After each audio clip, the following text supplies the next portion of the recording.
Shadows in the Woods, a Haunted Library production.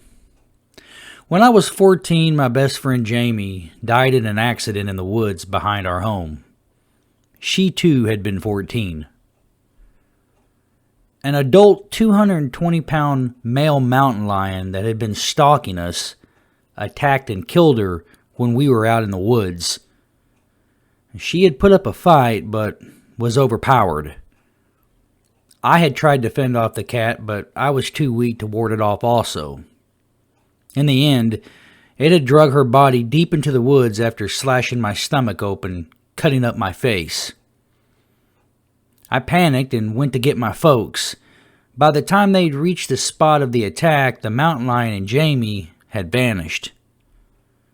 Weeks went by with no sign of Jamie despite extensive search attempts.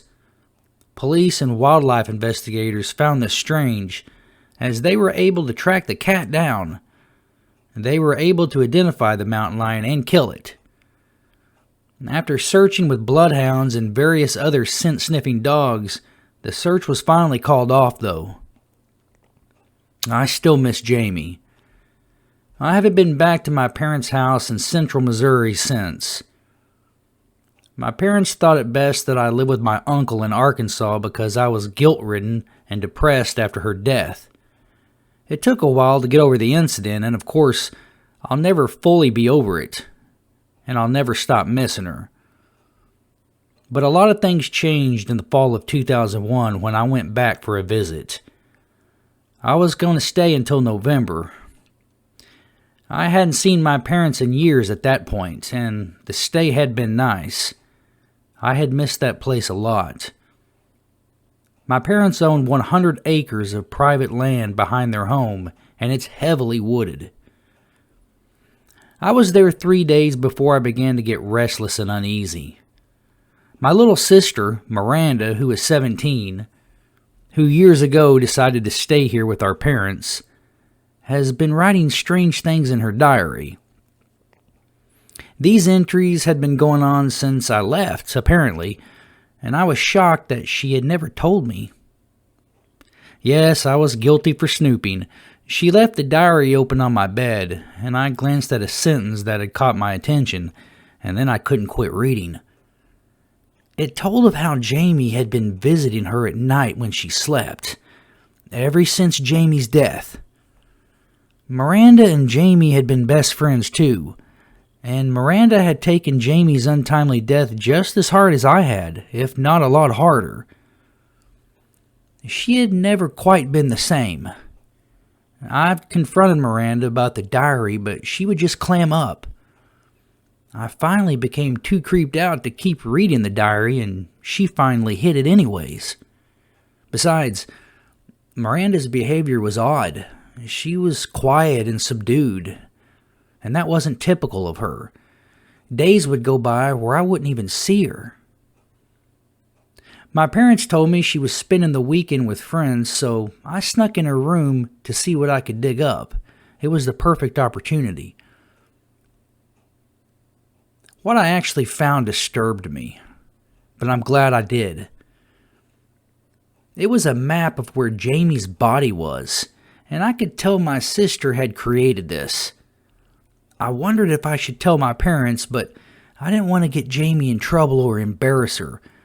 I ultimately chose to do something much more brazen and foolish. One night, around 11 p.m., I went out to search for the bones of my long-dead friend to truly verify if this map was correct. I just think my sister probably needed help at this point, but I had to go anyways. I had major doubts. According to the map, there was a spot just east of Bear Holler where Jamie's body was. I doubted the body could have been drugged that many miles by the cat. It was 4 miles from the spot that we were attacked. The search parties must have stopped just shy of Bear Hollow years ago. This was going to be a long hike, but I could not sleep since reading Miranda's diary and finding this map. I set off with a backpack and a few bottles of water. It would take me hours. I turned my flashlight on and entered the woods. Moonlight also helped me navigate. A steady breeze blew through the trees as I walked. The terrain was tough at times, especially at night. I hadn't been out here in years, and I was fixing to go deeper in the woods than I'd ever been.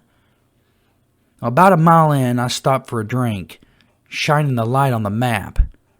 Standing there, everything got quiet. I looked around, not able to see more than 5 feet ahead of me. It was pitch black now. Then a noise startled me. It had been a rustling in the leaves, like somebody were walking.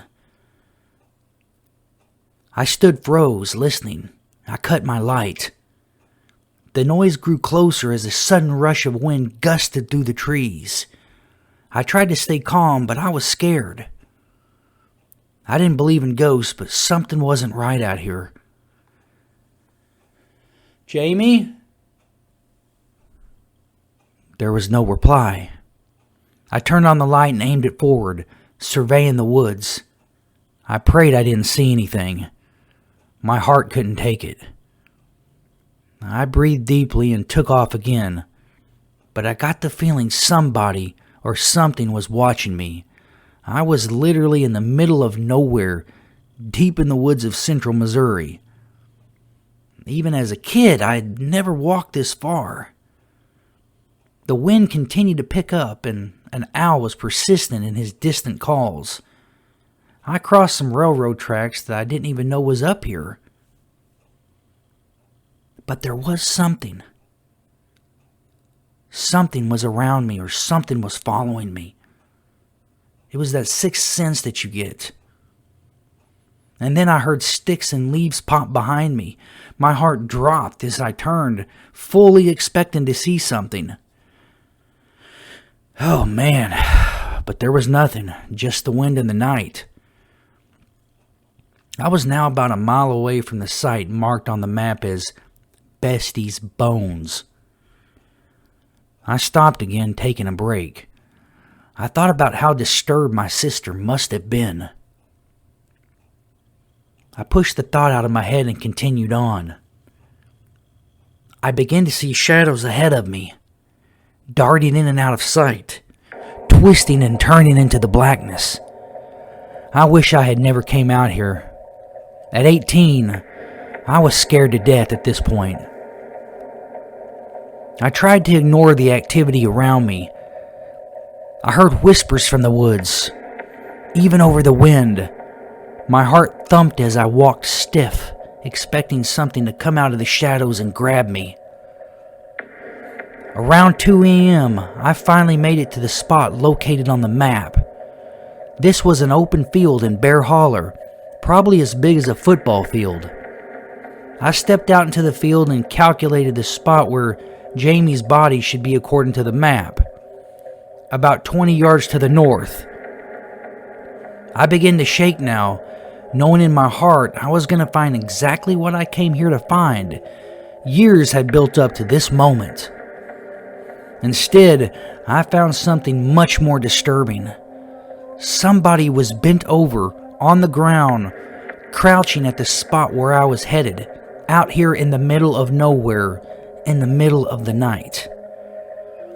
I stopped, but the dry grass under my boots gave me away. The person stood. I froze.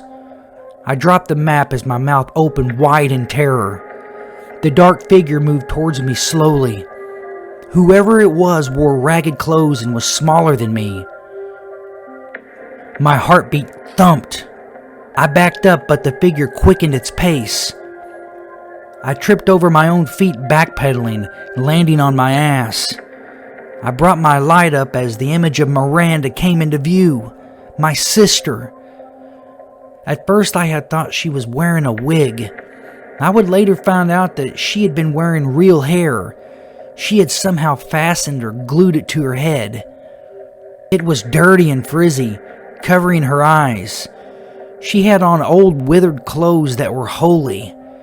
I would later learn that she had been wearing the clothes that Jamie had wore the day of her death, and her hair also. "Miranda?" I muttered, my voice trembling.